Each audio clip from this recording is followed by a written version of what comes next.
Father. Christ is risen. Indeed he is risen.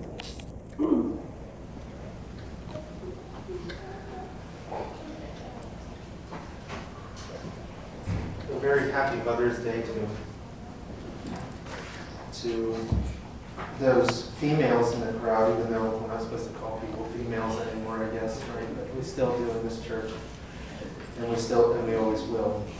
Because there's no ambiguity in the Bible.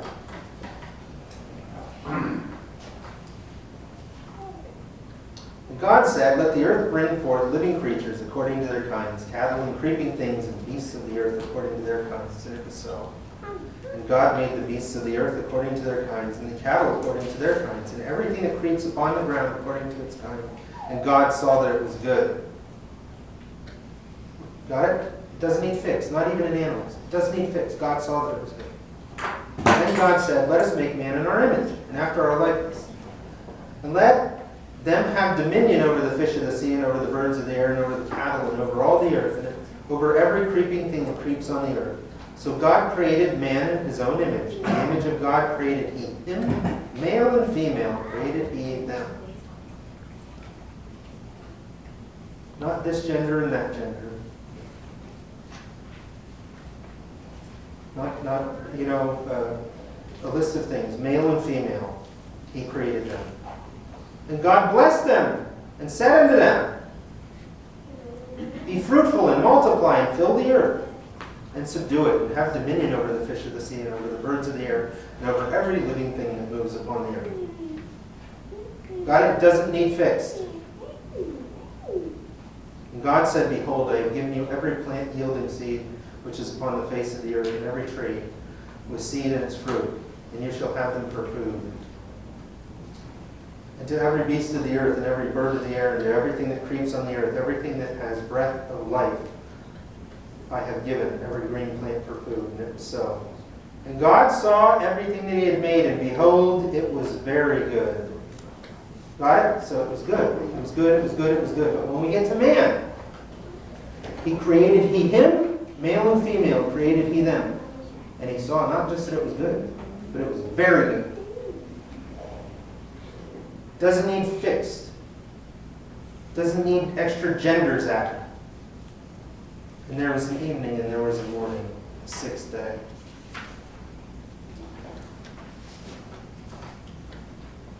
So I got to tell you, our world is really, truly more strange than even Orwell had imagined.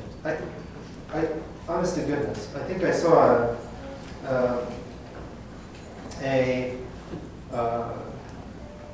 I forget whether it was Babylon Bee or something that Orwell mad at himself for not having thought of the name disinformation, rather than Ministry of Truth, disinformation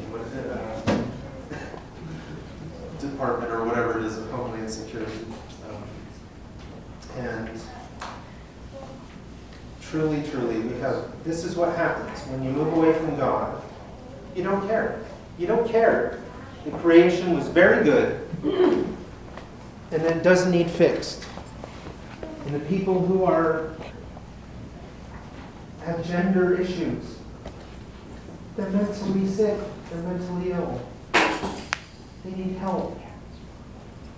They don't need reinforced for it to be normalized. We don't need mental illness to be normalized, and that's what's happening now.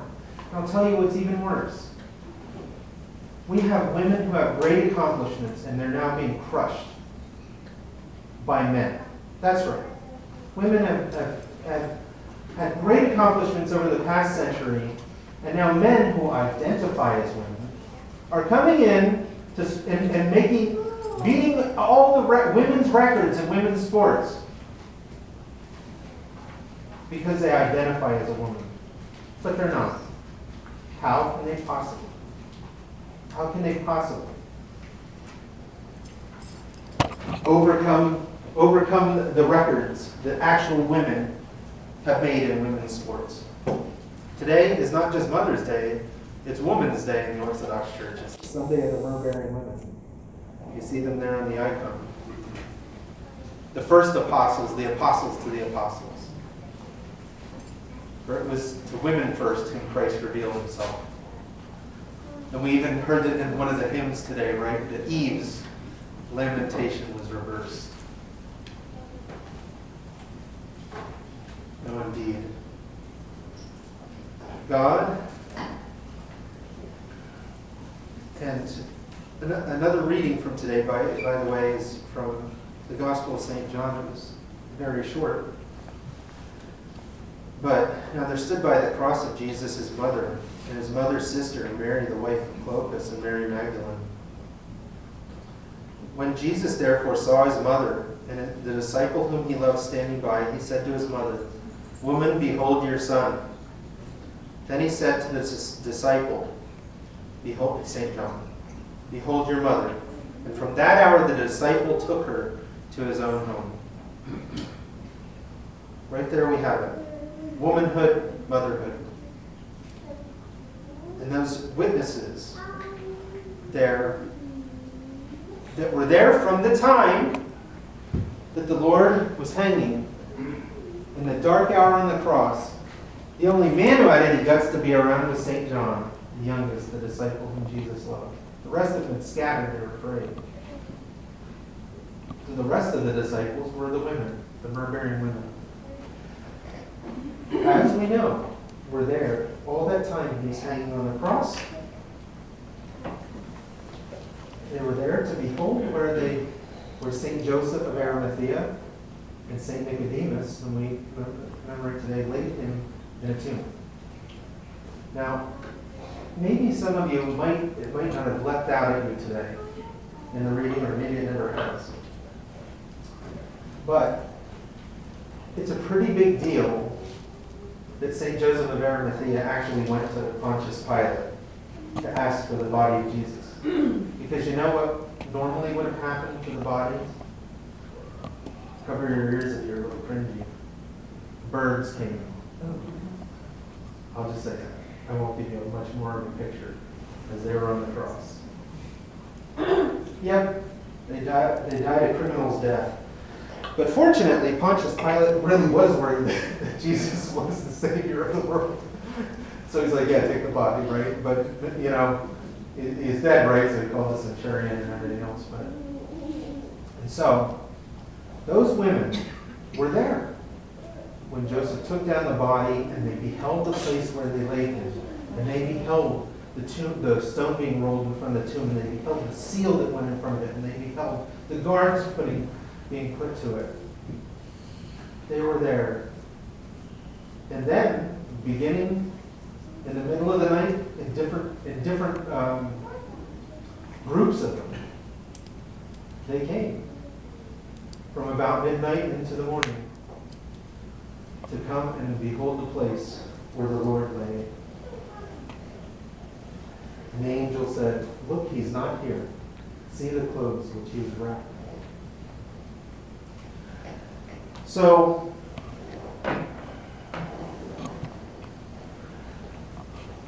this is a majorly important thing. Because you see, we can find the bones, the remains of the body of Buddha. We can find the remains of the body of Muhammad. We can find the bones and the remains of all these different prophets and founders of religion, except for one.